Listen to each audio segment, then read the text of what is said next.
वडोदरा के अक्षर चौक में स्थित सिग्नेट हब में मनी सॉल्यूशन नाम की ऑफिस चलाने वाले एक संचालक ने कंज्यूमर समेत के लोन देने के नाम पर ठगी की है। वडोदरा में लोन दिलवाने की लालच में राजीव चौबे नाम के व्यक्ति ने 20 से ज्यादा लोगों को ठगी का शिकार बनाया है।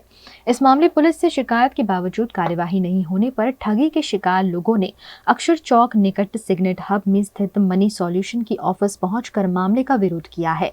राजीव चौबे खुद शिकायतकर्ता संघ का मानव अधिकार का वाइस प्रेसिडेंट था और पुलिस मित्र न्यूज चैनल का आई कार्ड भी उसके पास था।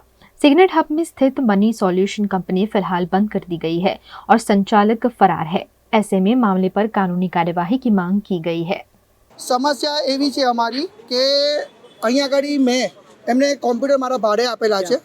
मनी सोल्यूशन करीने अहींया आगळी लोन अपाववानुं काम करे छे सिग्नेट हबमां।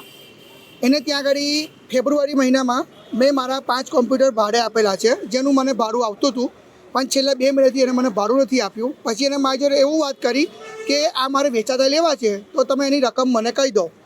એટલે મેં એમને રકમ આપી। મેં કહ્યું ભાઈ 5 કમ્પનીની રકમ 26,000 રૂપિયા થાય છે, બરાબર છે।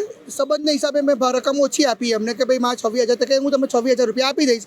એમાં એને મને 2 બંડલ તલાયો, કશું કર્યું નથી, બરાબર છે।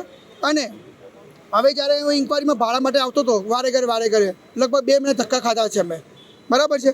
તો એને મને ભાડું પણ નથી આપ્યું અને કોમ્પ્યુટરના પૈસા પણ નથી આપ્યા। મારા કોમ્પ્યુટર બી એની ઓફિસની અંદર છે। જ્યારે હમણાં 2-3 દિવસ પહેલાં હું આવ્યો તે વખતે ખબર પડી કે આ ભાઈ ઉઠી ગયા છે, ઓફિસો બંધ છે, અમારા કોઈના ફોન રિસીવ નથી કરતો।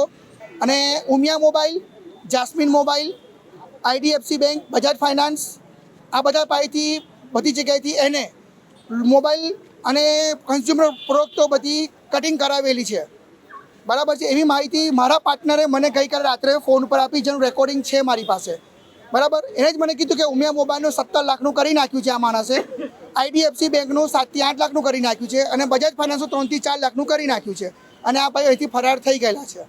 હવે હાથમાં આવતો નથી એના મોબાઈલો ચાલુ। અમારી ડિમાન્ડ એવી છે કે અમે જાય પણ છે કે આના વિરુદ્ધમાં પોલીસ કમ્પ્લેન કરવા માટે અમે ગયા છે, બરાબર છે। તો પોલીસ સ્ટેશનમાંથી કોઈ પણ પોલીસવાળા અધિકારી અમને આ બાબતે સપોર્ટ કરવા તૈયાર નથી।